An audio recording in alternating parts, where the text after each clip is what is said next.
the media in some ways is the governing mechanism of the society. It's how the society makes Right. politics. It's much more in that direction than the ways in which politics creates the media. Right. And And then I that's, would go yeah. a level further and you go, it's really the technology that creates the media that then creates the politics. So you have an extremely interesting phenomenon where, the printing press and then,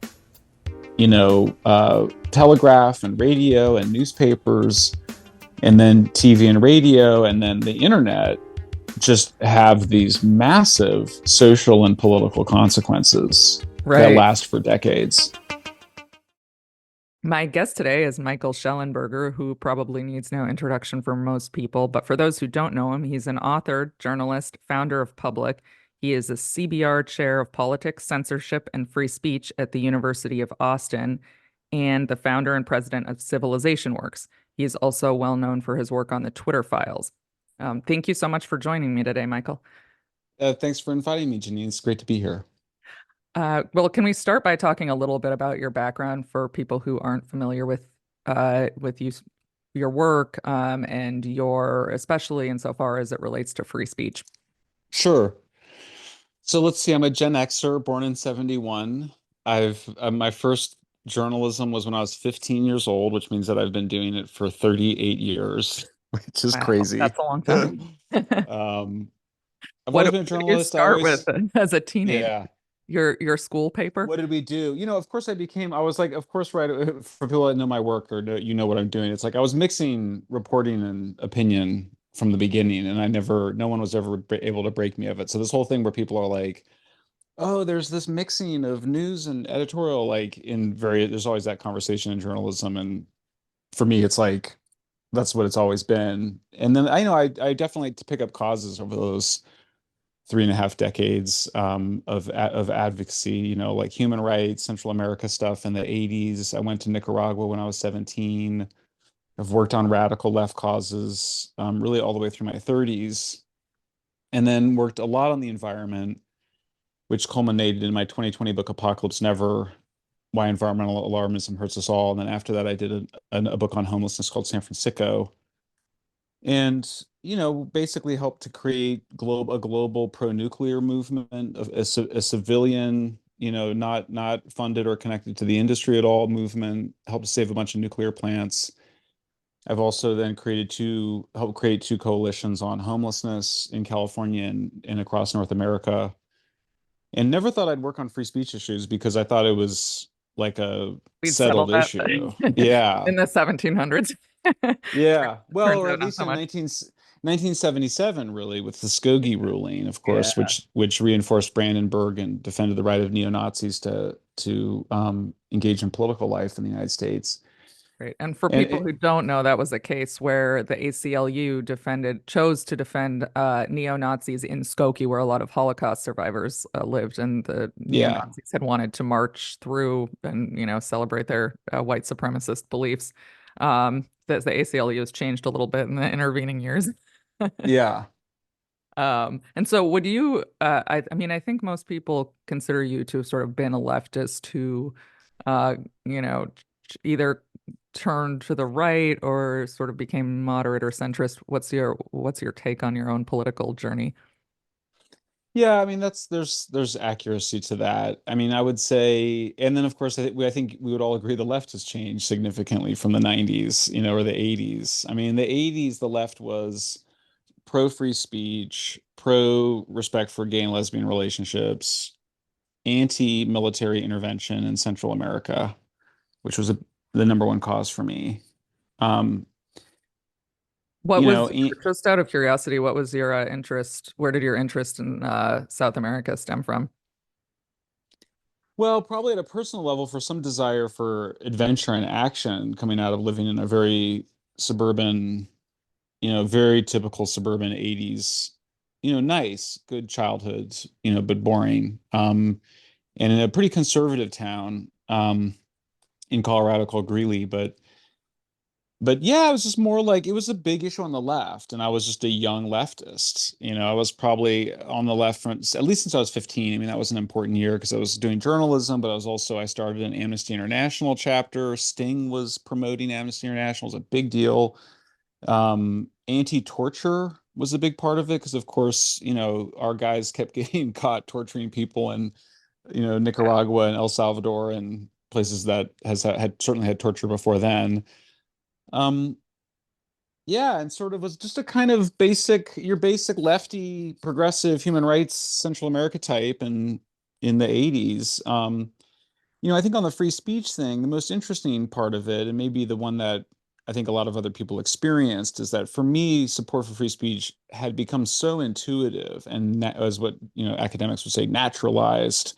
I didn't think it was something that I had been indoctrinated in, but then I look back and I realized that I had been.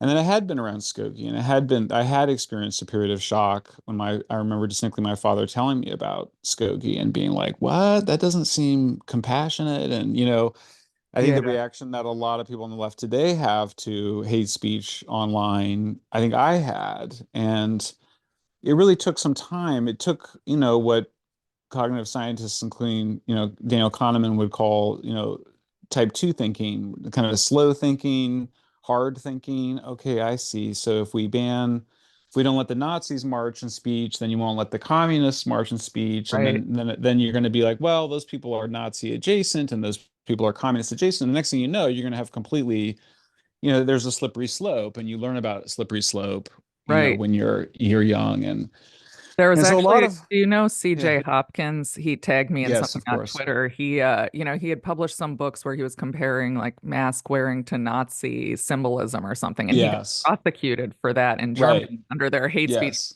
So I think that's sort of a great illustration of why we don't have hate speech laws or we shouldn't have hate speech laws. It is a totally good example. Yeah, but it's hard. Like, it's not intuitive. I think in some ways I think free speech is not intuitive, and I thought it was. Yeah. And I realize now it's not, and that you actually have to teach it. You have to teach it to kids. You have to teach it to everybody. But certainly I think, you have to educate people about why we have that tradition in the United States and why it's the First Amendment and not the 29th or something, and why really I don't want to oversimplify a complicated history that I'm not expert in anyway, but my understanding is that a fair number of America's creators, not just like the founding fathers, but the colonies that approved to create this country literally didn't want to have a country unless they had free speech. Like it was an existential issue. It wasn't like when we pound our chests and say I would die for free speech, that's a very American specific tradition and it's very righteous and It spiritual is. in Yeah. my view and beautiful and something that I think is so beautiful that I'm actually have been happy to make it kind of my number one issue over the last year and a half, even though, I don't know that I'm still learning it. I feel a little embarrassed by that chair position that you mentioned at the top because there's certainly people that have written books on it. I've never done that, and I'm grateful for the position and intend to try to fill out those shoes. But there is a way in which I just knew when I realized what the threat was and how it was working and operating, it also help me understand why, ACLU and Amnesty and everybody's been so bad on the new Yeah. censorship. It's complex, it's very, very sophisticated, and it's hard to understand. It's not obvious. And so having to make the case for free speech in this environment is also very intellectually exciting for me. When you say in this environment, do you mean on social media as opposed to sort of more traditional forms of media or speech? 100%, right? Yes. I mean, we always talk about, you and your listeners know about the Bantam Books case, and obviously that was a big part of the case of the Murthy decision. But yeah, I mean, you go back and obviously, like all these First Amendment cases were decided, pre-internet, and so you get to the internet, and it's a more complex, in some ways more scary and dangerous. Like the levels of control you can have are much closer to total control than when they were hiding printing presses in the Netherlands and, sneaking pamphlets out. Like there's a way in which it's like, it seems decentralized, but it's not. It's actually become really centralized. And that means that it can be more easily controlled by authoritarian powers, particularly states, but even, big tech and the ways in which big tech can become an arm of the state. And to Right. some extent, it always has been an arm of the state. And it's just a matter of degree. That became very interesting to me. So it's been a delight to work on the issue. I mean, I was telling people, and people thank me, in Brazil in particular lately, and well, it's like it's a pleasure. to work on this issue. It's in part because I think people know it's the right thing, even if they in the details and the day to day take the wrong position. I think at some level people know that it's the righteous moral cause that it is. But we've allowed ourselves to be kind of manipulated by some very sophisticated actors that want to have control over the social media platforms. Right. Well, yeah, we'll talk a lot about that soon. So you said you got involved in this issue about a year and a half ago. Was that Mm, with the Twitter files? yes. And so can you talk a little bit about how you came to be one of the Twitter files journalists and how that led to your work with Free Speech Now? Yeah, I mean, the short version is just that, we all saw Matt Taibbi get invited into Twitter by Was he Elon the Musk. first one? Yes, Okay, I couldn't quite remember. and then, How do you think Musk chose? I'm actually very curious about this. He chose kind of the people who reject a lot of the wokeism and who are questioning COVID policies. Was that your take on it? well, I know the whole thing, but when I was with Matt in Congress, he declined to talk about. He didn't want to talk about it for some reason. I'm not even sure I know why, because there's certainly nothing wrong with it. But he has chosen in front of Congress, and then of course it was the subject of, as you may know, some threats after we testified. Yeah. I probably shouldn't say, but there's nothing super interesting about it anyway. It's not important. But yeah, so Taibbi found himself at Twitter, getting documents from Elon Musk and his team, and then we all were watching it. Of course, everybody was. It's a major event, and so then Barry Weiss texts, and she's like, it's just very Barry, it's like, I'm flying in from LA. And I was like, I knew exactly when she said, Yeah. I'm flying up to San Francisco from LA, going into Twitter, and of course I'm like, well, yeah, of course, Barry just crowbars her way into that situation. Like immediately, she's such a good reporter and such a good journalist and such a star. So, and she was like, can you come over and help? And I was like, Oh, as soon as I finish this Zoom call, I'm out the door, no shower, no combing the hair. I'm like on the bridge over to San okay. Francisco. I got a call. I forgot when this was in relation to when you and it was certainly after Taibbi, but I got a call from Jay at like 11 at night because I'm on the East Coast and Jay Bhattacharya and he was like, I'm on my way to the Twitter Files headquarters. Elon Musk just asked me, can you give me some search terms? I was like, oh, I was about to go to bed, but I guess so. Um, Amazing. so what did you find there? Well, just to continue with Jay, basically Barry and Matt were in the room with, and then and Matt had one person or two people, I can't remember. He had two people with him, and Barry had like, like a team, must have been like six people, and it was just me, and they had already kind of decided what they were going to go hunt for. And so speaking of Jay Bhattacharya, one of the first things was to figure out who had been shadow banned, and meaning had their accounts throttled in some way that they didn't know about. And sure enough, they looked at it and there was Jay, and literally it was like the little button on his interior profile for the Twitter staff to see, but not for others to see. But we were able to see it now. It said Trends Blacklist, and I remember just thinking, boy, I was like, this story is gonna be like, that's fucking crazy. Like, because of Yeah. course you always we go, there's blacklists, and people like, oh, that's hyperbole, and like you're exaggerating. I was like, wow, the button says blacklist on it. I was like, Yeah. this is gonna be really big.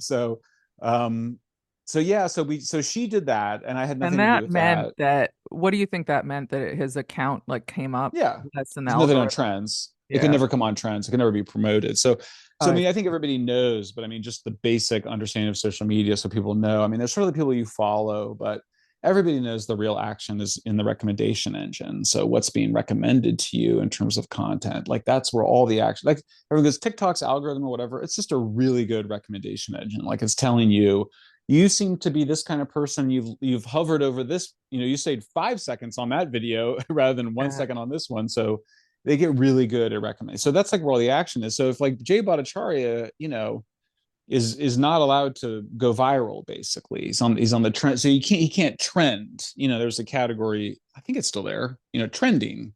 So he Right. can't be trending. And when I talked about the sophistication before, I mean, one part of the sophistication here is, and this is very, very important, and people don't understand they have to, is that what the censors want is to decide who can and can't go viral and who can and can't be recommended. They realize pretty early on that they don't need complete censorship. And in fact, in many ways, it's actually backfires.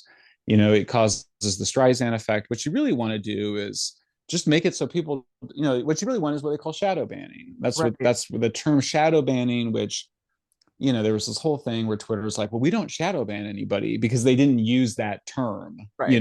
but they have like I don't want to Right. exaggerate, but they And have yeah. dozens of mechanisms to do shadow banning that are much more sophisticated than shadow banning. And to sort of suggest that they don't do it was deeply dishonest. Yeah. And I mean, I remember, so I tweeted a couple times in 2021 about how I wasn't going to get the vaccine because I had natural immunity or whatever.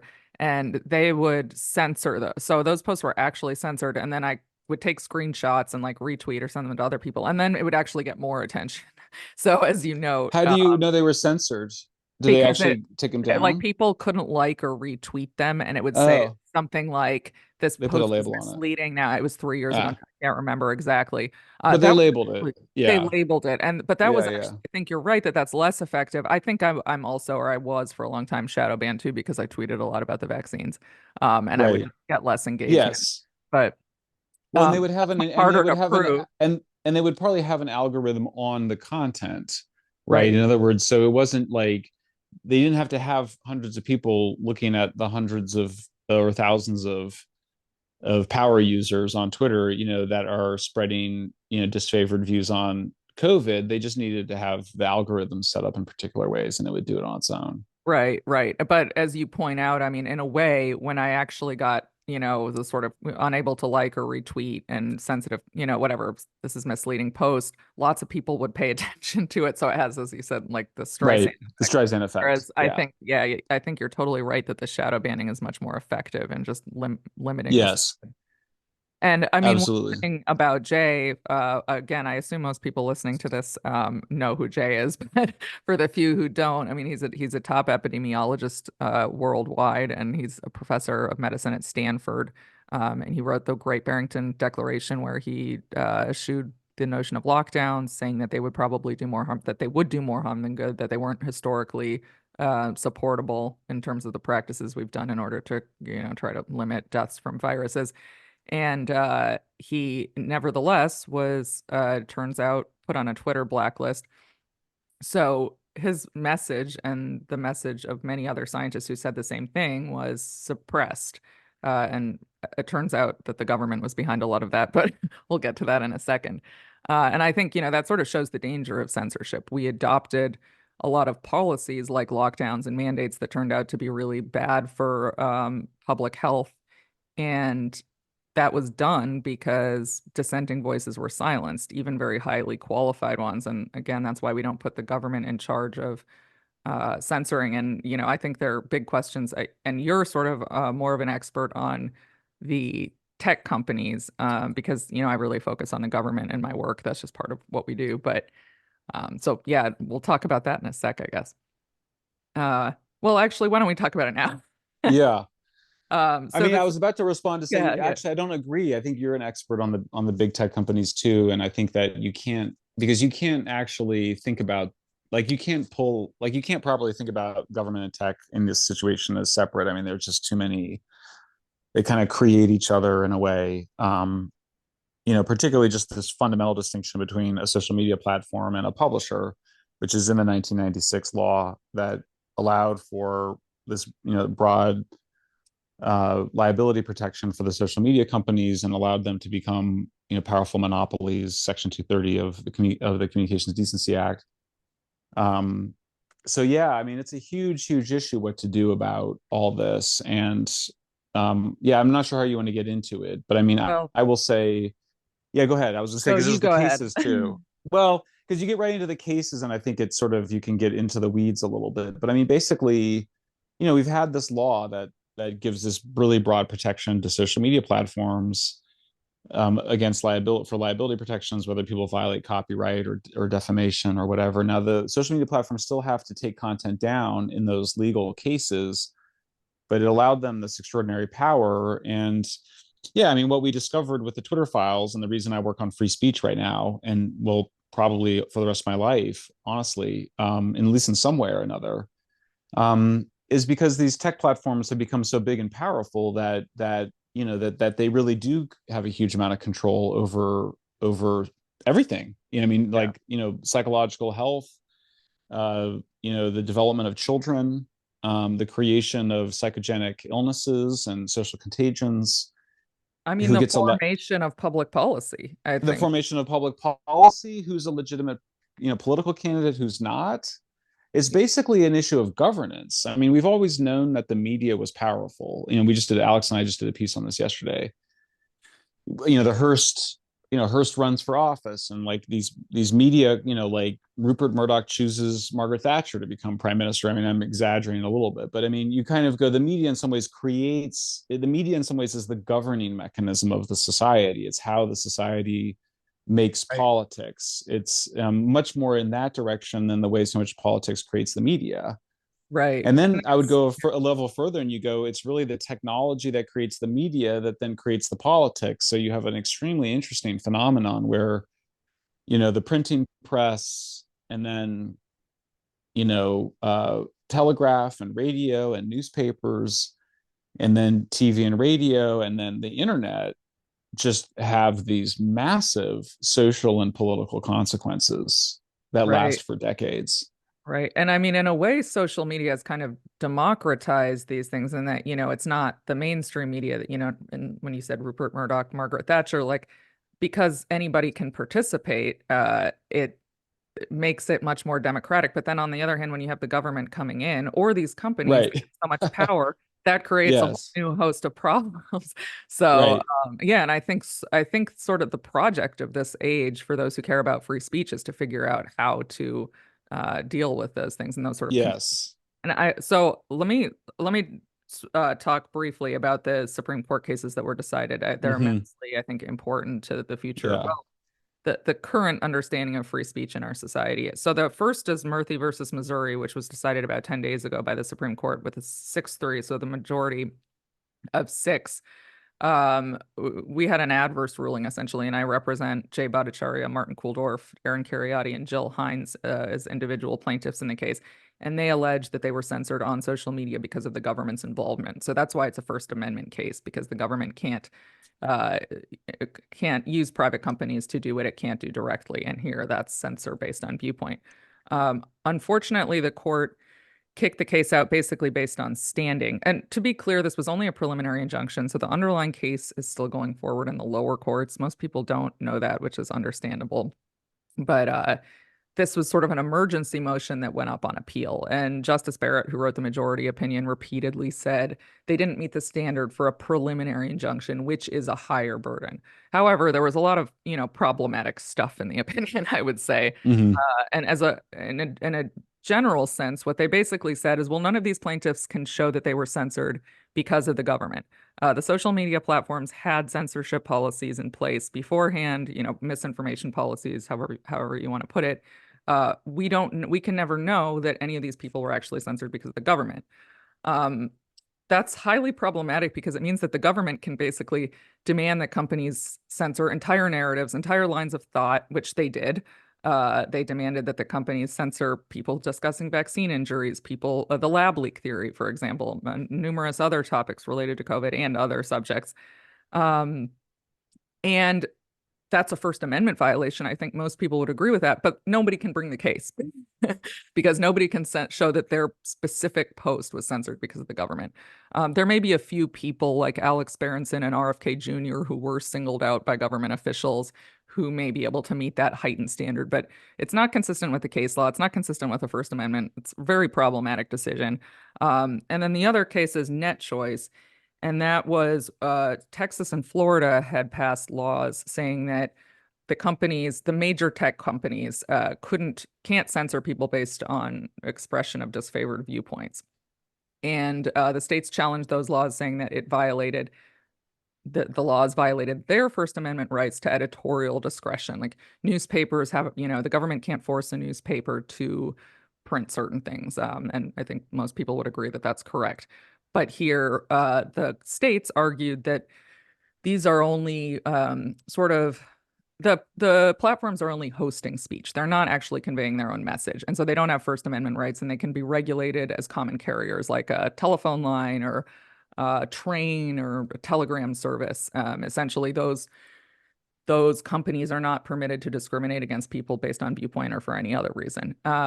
So reading the two decisions together, I would say my conclusion is the court has basically said, I didn't say what the court's decision was. It was a sort of fractured decision, but the majority agreed that the platforms have First Amendment rights. And that was dicta, so it wasn't central to the holding, which basically means um, it's not binding going forward. The only holding was that the cases had to be sent back for more fact finding because the record wasn't developed enough. But nevertheless, the majority agreed that the platforms have First Amendment rights themselves, which I think is a very controversial decision. And I sort of reading the two together, I sort of see it as the courts are willing to protect the rights of corporations, the First Amendment rights of corporations, which are controversial, and I'm not even, I have mixed feelings about those, and then unwilling to Hmm. protect the rights of individuals, which I just don't think that the framers of the Constitution understood that to be what the First Amendment meant. But anyway, I would love to Hmm. hear your thoughts. Yeah. I mean, there's so much to say about that case. I heard it in person. I flew out in person and spent that, chunk of money to be able to get somebody to stand in line so I could Yeah, stand in line. And I then, learned one, about that. I didn't actually know you could pay people to hold you. yeah, You don't yeah, have to it's get really up the at five only in the way to morning. do it. Yeah, they have to spend the night to get these limited seats. And I'll tell you one funny story is I was sitting there waiting in line and I see there's a person. I'm in line. I just paid my ticket holder to take whatever we, Venmoed the money or something. And then I'm waiting in line and I look up and I see this person looking for her place in the line. And I realized it was Renee DiResta, who is kind of my main antagonist in the censorship industrial complex. She just got fired from Stanford Internet Observatory, which is the main of the censorship groups that we've been criticizing. And sure enough, she was two people behind me in line. And she comes back and she finds her spot there in line. I just kind of go, "Hi, Renee." She goes, "Hi, Mike." Like So it funny. was like, all right, we're all here in this little crazy democracy. At least it's sort of something. I think because we both, I would think fair to say, don't have very positive opinions about the other person right now. But it was also like, it's nice that we can stand in this line and have this court figure this out rather than like hopefully not being in court and killing each other Yeah. or at war or whatever. It's fine. But My own little story about that. So then we'll get back to the important stuff. oh no, tell me. So before Missouri, I actually filed a lawsuit. It was very similar in philosophy, but it was just against HHS and the Surgeon General on behalf of three Twitter users who'd been censored for COVID misinformation. They were actually friends of mine, and we had noticed that they were getting censored every time the Biden administration made public threats. So I thought there was enough to bring this suit. And I was up against this guy. I won't say his name, but Mm, he lived near me and I ran into him at the grocery store multiple times. But he had mm. this like he acted like I was the stupidest person on the planet for bringing this up. Like this is ridiculous. Like they obviously don't have standing, and I ended up losing based on standing, and then got involved with Hmm. Missouri. And so I'd keep Oh, that's to interesting. him at various court proceedings, and one of us would always be on top, kind of like smirking, and the other. And then when I saw him at the Supreme Court arguments, I was like, aha, here we are in the Supreme Court. But then I walked out with less Yeah, of a smirk yeah, on. yeah. It's funny. It's. I mean, I feel pretty good about our system right now. I've been certainly in a darker place over the last year and a half, but even though despite this ruling, I'm actually in a pretty positive mood. I mean, I definitely think we're still in a bad situation when it comes to censorship in the United States and globally, but there's other things that make me more happy about our system and the ways in which I think it does have, and I think the thing you just pointed, I mean, the thing I would start with in terms of Murthy is just the thing you ended with, which was just, I do think this is not over and that the standing issues seem to be, a big problem. And we didn't have I think we discovered things in the Twitter files and after the Twitter files that couldn't go in the Murphy case, the Yeah. Missouri and Louisiana lawsuit case. So in some ways, it was born too early or something. It was Yeah. not. It was early, and I think because like I mean, we have so many examples of government coercion resulting directly in the social media companies changing their policy. Particularly, if I have to think of one, top of my list would just be White House pressuring Facebook to censor on lab leak and censor on vaccines. Yeah. And it's very clear that Facebook felt coerced because they were worried about losing White House support in dealing with Europeans who controlled a bunch of data that they needed for And part of a actually, that $2.4 I don't billion know. business. In his dissent, Alito actually cited that, which I know you wrote a long article about. Oh, great. I got to go Yeah, look at so that that. may No, it's he great. actually addressed that and the lab leak theory. So because Oh, that good. the lab leak theory emails came out in a congressional investigation, which I was actually working on. Hmm. Short, it was shortly before the argument in the Fifth Circuit. So we were trying to figure out if we could get it into the brief somehow. And there, the Yeah. Nick Clegg, who's an executive at Meta, had emailed another Meta executive and said, "Can you remind me why we were suppressing the lab leak theory on Right. Facebook?" And the other guy goes, "Oh, it's because we were under pressure from the White House. We shouldn't have done it." Which, if you want a Right. clear indication that the censorship Yeah. is happening at the government's behest, um, I think that's it. And that actually made it into Alito's dissent too, but it's not technically Yeah. part of the record, so it couldn't actually technically Right. be considered. Well, Um, but also we also have a problem because Kavanaugh then, of course, this was part of the oral discussion in the hearing. Was Kavanaugh's like, oh, I worked at the White House and we would call up reporters all the time and try to get them to kill stories. yeah. And so that's where you get right to this thing of like you kind of go, well, wait a second, dude, this is like not calling a journalist and arguing about their story. This is secretly demanding, this is demanding that a big tech company that you have huge control over secretly engage in mass censorship. Yeah. That's completely different than calling up a journalist to argue about a story. And I And think the fact that he didn't, that he reached for a comparison to the analog era kind of says everything about some of the problems with this issue and with the case. yeah, I mean, I'm not sure that it should be okay for government officials to call up journalists and say, "Don't you dare publish this story." I mean, maybe there are arguments in cases of national security and stuff. That's probably the exception I'd make. But just like this makes me look bad. Don't you dare publish this. I actually, unaccompanied by direct threats and the power to carry them out, which I think was a crucial part of the case in Murphy. I mean, maybe it's not a First Amendment violation, but I don't like it. I don't think it's good behavior. I think the fact that it's an accepted practice, maybe it shouldn't be. That should be re-examined. Well, I don't know. I mean, you're a PR person for some government official, and you're going to make your case to the journalist, and the way you make the case is by telling them that it's not a story. That's how it always works. You're like, it's not a story, and you shouldn't publish this. I mean, I think that's tricky to try to ban that. Now, I do think you should be in this case. I mean, first of all, my point was simpler, which was just that I think you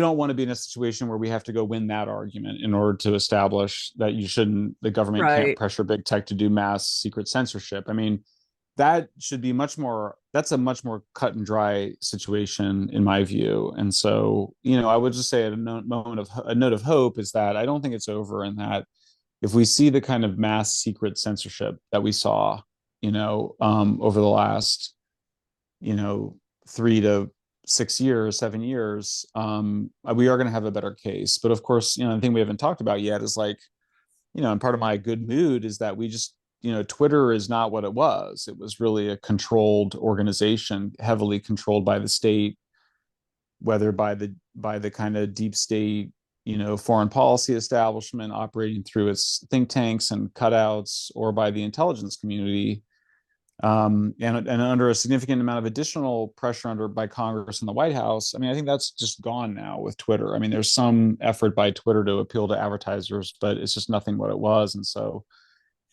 part of Yeah. it is, for us and thinking about free speech, defending free speech going forward, I kind of go like the main event is shifted from where it was just, 2 or 3 years ago. Right. You mean the main event has shifted because of Twitter being taken over by Elon Musk, or?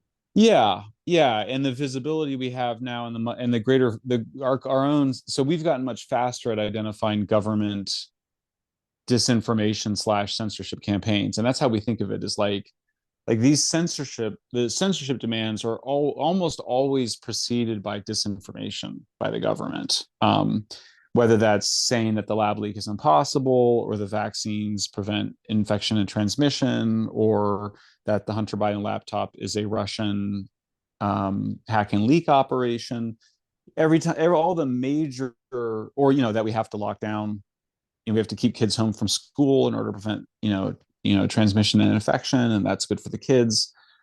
That's all. Like, I think it's important to point out that, like, and those are some of the big ones, like those things. There's disinformation coming from the government first, and then they're demanding censorship on the basis of that disinformation. And certainly we also have cases where we're defending the right of people to be wrong, or a disagreement about things that some people would say is still wrong or whatever. But I think the interesting dynamic for us is where we start to notice the governments of the world engaging in disinformation campaigns. We now are able to figure out that they're doing that within a matter of days or weeks, as compared to a year and a half ago. We're really, or 2 years ago or whatever, we're really, people, I guess there was some awareness of it, particularly around the Russia collusion hoax, but I think there's now a much stronger understanding of people that the government is doing this, Yeah. and we're much more vigilant and aware of it, so that if they try to do it again, if like Renee DiResta reconstitutes at Carnegie or Harvard or some shit like that, like, we'll be on to them. We can see them. They Yeah. put out stuff, we can debunk it. And then I think even, with X, we see, the concerns are they're trying to, they're trying to get back with the advertisers, and they start working with all sorts of unsavory characters. You Yeah. can see the censorship. I mean, like, Turkey and India and Brazil are these kind of big cases that were ongoing before Elon bought Twitter. But, and Turkey demands that he censor things, and he demands censor things. He did kind of what I recommended, which is that he published the requests. And he found a way to do that, and Congress then subpoenaed some of that for Brazil to publish the censorship requests. And that has a huge impact. The same thing we were Right. talking about before of the Streisand effect. So I would like to see, that's a long way of saying I would like to see in the future, or I think I would, I'd be happy to see in the future some new cases brought to the Supreme Court, because I don't think that the issue is dead for us there, even if, this, with the defeat on Murthy. But I also think we're in a different place than we were between 2020 and 2023, or 2020 and 2022. And Yeah. that means that I think my own focus has changed a bit Yeah, because no, of it. that's fair. I mean, I remember early on in the pandemic, I asked, I was at the time a public defender, so I wasn't doing anything close to this, and I asked a constitutional lawyer, like, why aren't people challenging these crazy lockdowns and mandates and stuff? I mean, they seem clearly unconstitutional, or at least there are certainly arguments about misuse of executive power and stuff. And they said, well, when there's an emergency, judges tend to be very conservative, small c conservative. Um, Mm-hmm. they don't want to do Right. anything, but they don't want to be seen as, assisting in killing people or Right. and so you Right. just create bad law if you bring the cases. So even though when the emergency is happening and people's liberties are being violated, unfortunately, that's usually not the best time from a legal standpoint to bring the case. And I think that's actually kind of true. And Mm-hmm. I've seen it in the vaccine mandate context where this ridiculous case from 1905 called Jacobson versus Massachusetts, where the Supreme Court said that the smallpox vaccine could be mandated, has been used to justify all kinds of vaccine mandates that are completely different. And Mm. although I challenged it on multiple times, and so did a lot of other people, only recently did the Ninth Circuit in California hold that actually Jacobson has been misapplied, which is the argument I've been making for 3 years or something. Oh, that's great. Yeah, I mean, I Mm-hmm. think, I think we can probably bring us this case or another one reconstituted, and perhaps, once people like you have done more work revealing just how toxic this censorship is and how extreme it is and how it's really having an influence on public discourse and policy, that maybe the justices will start to understand more that this is not. It's almost like they're a little bit, I think they're a little bit behind us, Yeah. Yeah. Yeah. And that's probably to be expected. And yeah, it's still early days. And yeah, who knows? I mean, I think it's still not great, in the sense that we just depend on Elon Musk more than any of us should feel comfortable depending on any single individual. And I think we've been very fortunate to have somebody in Elon who is very pro free speech, but it may not always be that way. And the structural dynamic of the social media platforms is such that, I mean, there's not, I mean, like, the interesting thing is people talk about different social media platforms, but like, there's only really one that has a significant influence over kind of political life, and it's Twitter.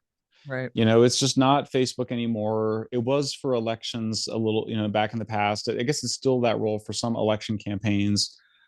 But in terms of like conversations around like politics and policy, there's just one, and That's it's true. Twitter, That's true. I mean, YouTube for videos, I think though, and there's quite a lot of censorship yeah, on YouTube. I'm still getting yes, I've had videos taken down as recently as last month. Not my right, own, but where I was talking about like this case for medical yeah, misinformation. yes. Ridiculous. Um, And so you see TikTok is censoring. I've been getting censored more on Facebook. It's now, unfortunately, I worry this rising effect wears off, and that, it's like it becomes, the censorship goes from being a man bites dog story to a dog bites man story. And people kind of go, yeah, yeah, it's terrible. I mean, that's what's really scary. And that's the totalitarianist threat that I think is really powerful, is when, if X had stayed Twitter and remained in the hands of the censorship people, then the state really exercised control over the media, and that's dangerous. That's bad. yeah, And it's sort of soft. It's softer censorship. It's less overt, but it is able to control what becomes matters of concern. yeah, And so you see matters of concern in the society now have shifted. It's all, unfortunately, it's so multifactorial. You can't attribute all of it to Elon. Certainly, like we have a huge border crisis and whatever, but like, I don't know, like, would the border crisis stuff and the migration stuff be going viral on X under the older regime? I don't know. They might have prevented that. yeah, They were really censorious, and they are really obsessed with allowing a lot of migration. So, yeah, and it's the same people, namely Soros and Midyar to some extent, Craig Newmark's foundation, the same people demanding kind of very open border, policies, very pro immigration policies, are the same people that were demanding censorship. And I say that as somebody that's actually pretty pro immigration. It doesn't really, not even saying something about immigration. I'm just saying something about free speech, and so I think the fact that Elon has able to make that change has changed the conversation significantly. But yeah, I mean, we just did a piece yesterday where we were just sort of marveling in ways in which, the media really is, drawing on this, questionable German theorist. He's like, just caveated this Nazi German political theorist who nonetheless made this very important point that, um, that the most powerful body in society is the one that can basically declare a state of emergency, yeah. and that's usually that had traditionally been the heads of state, the president, but really we argued in this piece that it's really the media now. Mm. The media takes down the governments and decides who can be president, and um, it's uh, it's kind of shocking when you think of it that way, because it's not the older picture of democracy that we have, where there's this kind of fair and balanced, we get our information and we make up our own minds and we vote for our people. No, it's really a machine that is deciding what we should think about a whole set of things. And people have always made the point of the power of the media, so that part's not new, but I think we're making it even stronger, kind of being like, really, like, all the major decisions happen at the level of media, and then they kind of get implemented when you get Right. into politics and the law. I mean, and the government agencies, the cultural attitudes, that the media is just such a big part of that now, that on the other hand, that awareness, and then the change of power at X has broadened that debate and changed the media. So in some ways, that's why the source of my optimism. I'm like, the broader conversational envelope that's allowed by having Elon Musk control X, it's just such a difference between now and 2020. It's like hard to even, I mean, I think it's huge, the difference between social media today than in 2020. Yeah, but I think the threat of the kind of censorship that we saw is still there, particularly if Elon for some reason is no longer in control of Right. X. I don't like the idea that our free speech hinges on one man's continuing to control a corporation. I Yeah, think that, I that know. problems. Doesn't sound right. the what's your opinion about the types of legislation at issue in net choice? Like state laws, or would you be in favor of federal legislation that sort of prevents the platforms from censoring, or what do you see as the one of the sort Yeah. Well, I spent a bunch of time trying to figure out my view of the policy over the last, really particularly a year ago. I did a white paper on kind of just what I would want or what we would want before getting to my view on all these other things. Because you sort of, as soon as you start working on this issue, you sort of discover there's all these proposals of what to do. And so I came to a position that I guess you could call it common carrier, although I didn't want the baggage of it in our proposal. But I was proposing, and just to simplify it, that adult users should control all of their legal content and their legal and the filters and algorithms to getting that content on social media platforms. And that would mean that the platforms would need to be pretty transparent about those algorithms, that you would be able to choose your filter. You could choose Janine Eunice or Michael Shellenberger or Elon Musk or Greta Thunberg or Al Gore or Joe Biden or whoever's filters, or you could create your own filters, but that you needed to have that control, and we needed to give the control. And that you don't have to do that, but then you're not a social media platform, then you can be a publication under Section 230. So and then you that can be was held liable for what people say on your yes. platform. Yeah. So Well, no, you don't get both. well, no, I mean, you're not liable for it. I mean, I think if someone puts up illegal content, you still have to take it down. Yeah. Um, Well, I mean, one thing that bothers me about the platform's arguments is they say on the one hand, like in the net choice cases, oh, we're publishers, we have First Amendment rights, basically. We should have editorial discretion. Or so we have First Amendment rights to convey a certain message, and that's that we don't tolerate hate speech, or we don't tolerate misinformation, whatever that means. But right, on the other hand, they have the protections from Section 230 saying that they're not right. liable for what people. So they kind of want to have their cake and eat it too, in my opinion. Yes. Yeah, I agree with you 100% on that. In other words, we have an existing distinction in the law between public publishers and social media platforms, which the law, I believe, calls interactive computer services. Um, we have a distinction in the law, and maybe we should get rid of it, and someone could make an argument for it, but I think the distinction is fine. Yeah. I think it's good because it allows the social media platforms to operate without being crushed by lawsuits. Assuming Yeah, that they're exactly. operating, you still have to take the illegal content down, but you're not responsible for it being put up in the first place. Right. And then those have free speech rights and whatever, but that's if you want that amazing liability protection that comes with the privilege of being a social media platform under US law, then you have to agree to allow adult users to moderate their own Yeah. legal content. Yeah. And and obviously you can hear in the language I'm carving out an exception on illegal content and on minors, which I think are separate issues. But Yeah. on the adult, but that means that, yeah, you have to be able to see and then I don't know, are the social media platforms going to like it? I told Elon that's what I thought we should do. I think that the platforms, they like having control over their algorithms. They want them to be secret.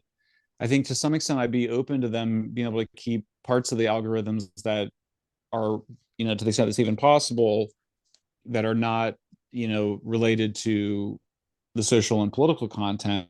I think that's fine, but I just think that people should control their own content if they're going to be on the platform.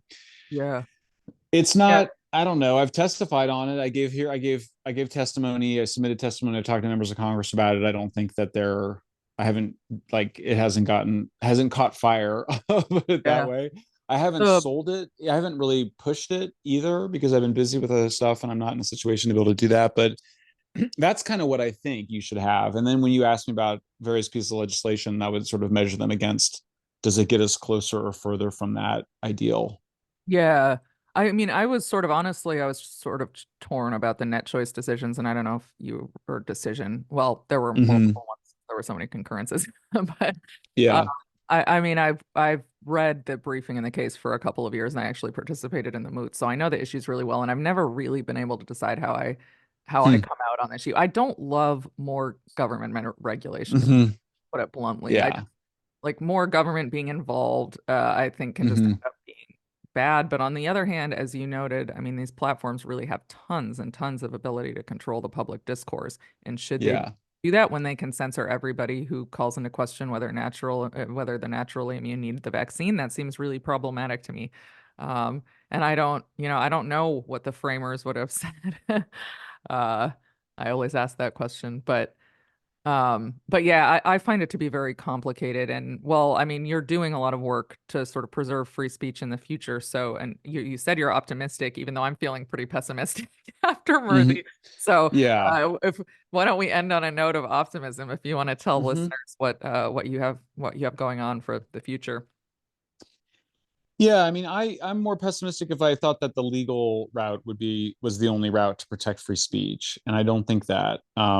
I think it's important, and we should stay vigilant, and we should keep fighting. But I do think there's other things that matter, and like you were saying, it's really for us, it's investigations into the government disinformation and censorship initiatives. And I emphasize government because there's a lot of people over the last few years that have kind of push back on cancel culture, and I am one of those people. Been a victim of cancel culture for 20 years. Yeah. I'm against cancel culture, but it's not the same as censorship. I mean, censorship is the state, and it's the involvement of the state in demanding censorship, or directly or indirectly demanding censorship.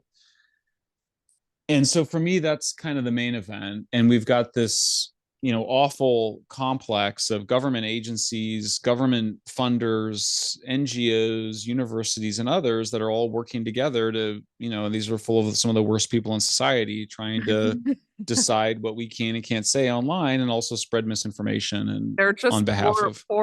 persecuted researchers.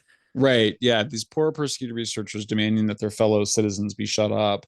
I think it's a totalitarian movement. I think it's full of people that are really quite lost and confused about what they're supposed to be doing, suffering from some kind of weird neuroses and maybe narcissism, entitlement. And yeah, those people, we have to keep a close eye on them. We're going to create a we're getting much faster at identifying when they do stuff. Like in Europe, they were just doing all this stuff again about how the Russians were behind these conservative political parties, and the Russians and the Russians and the Russians are doing this. And it's just a way to, they wouldn't produce any evidence of it. They would just put these stories. The government just gets these stories in the newspapers, and it has an impact on politics. Yeah. And then they also use it to censor. But so even when they don't use it to censor, it's a similar abuse of power in trying to manipulate public opinion using government resources and secretive illegal methods, in my view. Right. And I think we're. Actually, before we end, I do want to ask you about that because Yeah. I was on a panel the other day, and I don't know if you recall the court. They said it at the oral argument in Murphy, and they also said it in their decision that the district court's opinion was replete with misrepresentations of the facts that had the plaintiffs had sort of started, and then the court just adopted. And I take issue with that. I don't think that's true. So I was participating in a debate about the decision, and my opponent, I asked him which facts because he brought that up, and he said, well, all the stuff about the Stanford Internet Observatory, and these were just disinformation researchers who were doing their job, and their First Amendment rights are being violated by these investigations and lawsuits. And um, God, so crazy. I'd love to hear your retort to that. So crazy. Well, yeah. So, I mean, it starts when we started attacking them, really. I mean, there was another guy, Mike Benz, who had done this incredible research into these Department of Homeland Security aligned and initiated organizations, basically asking. DHS is the really the government agency that I think is many of the leadership. It's where they hide a censorship initiative inside of cybersecurity. And this starts with the preceding initiative called the Cyber Threat Intelligence League. And then it really gets going under Renee DiResta at Stanford Internet Observatory. I mean, she ostensibly has a boss, Alex Stamos, but she's the brains of the operation. And there's three other think tanks: University of Washington, Graphica, and Atlantic Council's DFR lab. And these are people with, I mean, Renee worked at the CIA, according to Alex Stamos, went to work with the CIA. She's a very suspicious career trajectory. There's other people with clear ties to the intelligence communities. and they basically oversee a mass censorship advocacy effort where they're mass flagging accounts, trying to stop whole narratives, lobbying Twitter and the other social media platforms to do this. Um, so yeah, to characterize them as just doing sort of research is like ridiculous. They're like really, really aggressive advocates for censorship. And what's your response to people who say that they're not government actors? So it's Yeah, like, and you kind of go, well, first of all, in the case of Stanford Internet Observatory, it received an NSF grant. So you receive a government grant, then I don't know how much more government you need. You're being right, funded by the government. right, Um, and they're also acting as a cutout. And I think it's important for people that don't know what that word means to people don't understand that there's ways that the intelligence community operates, and it's through what are called cutouts, which are known as intermediary organizations that the government largely controls and sort of drives their behavior and what they do, but at arm's length. And it's really not that hard to do. Like, you find other sources of money, you don't have any direct relationship, but it's happening because you can see that basically their behaviors are identical to what the governments are doing, and then they end up going to the same meetings and the same holding little Zoom calls with each other as limited hangouts.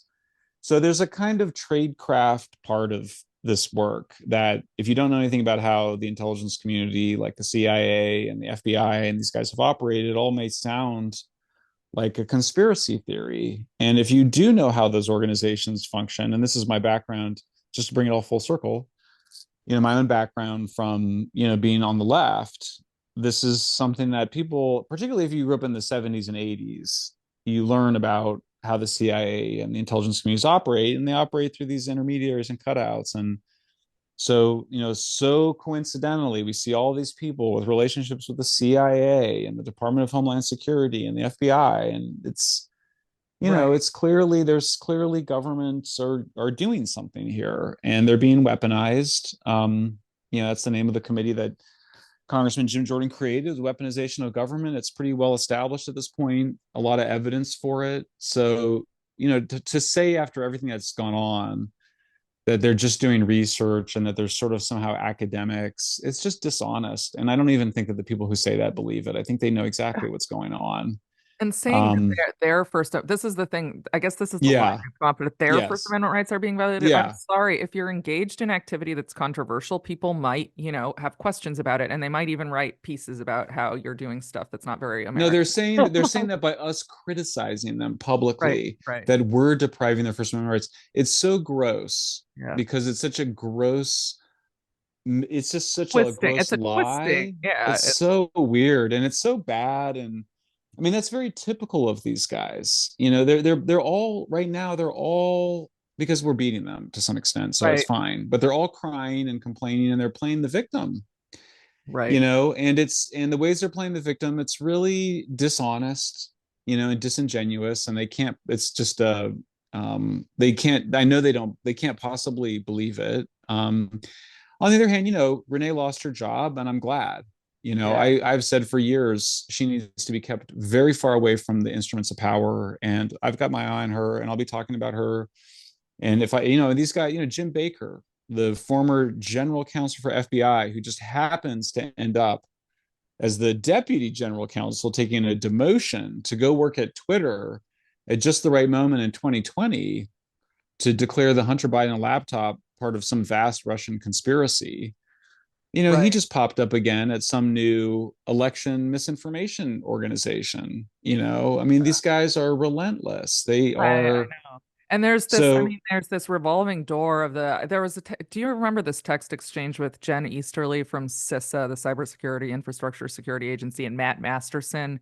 And he had gone to LinkedIn, and they're talking about how, the platforms really need to get more comfortable working with government to censor so-called disinformation. And I right, actually couldn't figure out if Matt Masterson was at LinkedIn or at CISA at the time this text was sent, because he was sort of going back and forth between the right. two. And so I'm like, are you a government actor? Aren't you? So I mean, maybe one thing is like there needs to be legislation that you cannot go work for one of these companies like within a certain amount of time of, having worked for the government or something like that. I mean, on the other hand, that has its own implications. I'm very wary of more regulation. So all my Yeah. solutions, I'm just not sure. how to deal with these things. But I really don't like that because what they're doing is they're essentially using their authority and connections and everything they know from their government job and then going to the tech company and they're effectively kind of double agents, in my opinion. Yeah.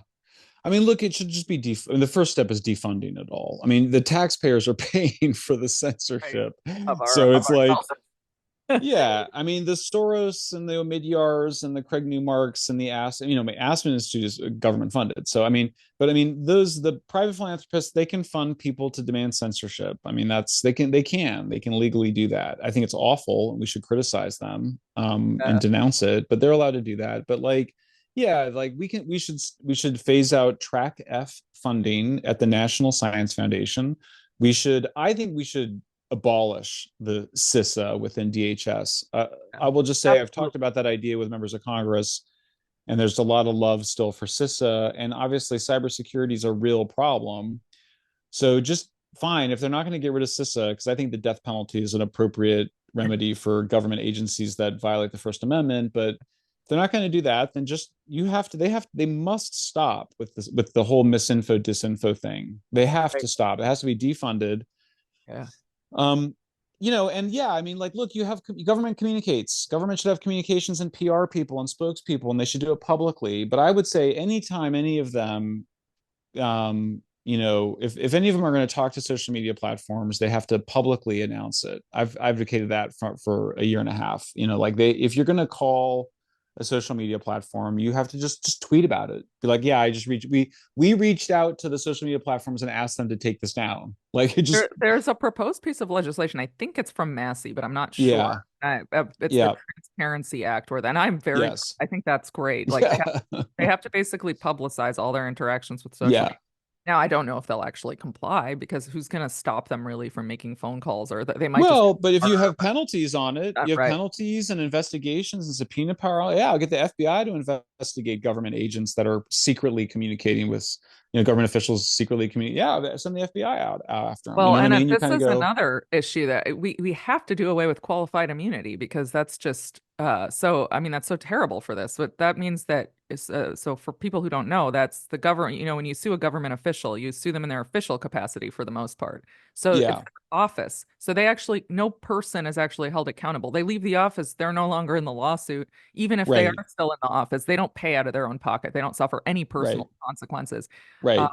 and we can't, this cannot go on. If you're demanding the censorship of Americans or certain ideas in America, you're obviously violating the First Amendment and you Right. shouldn't get any kind of immunity.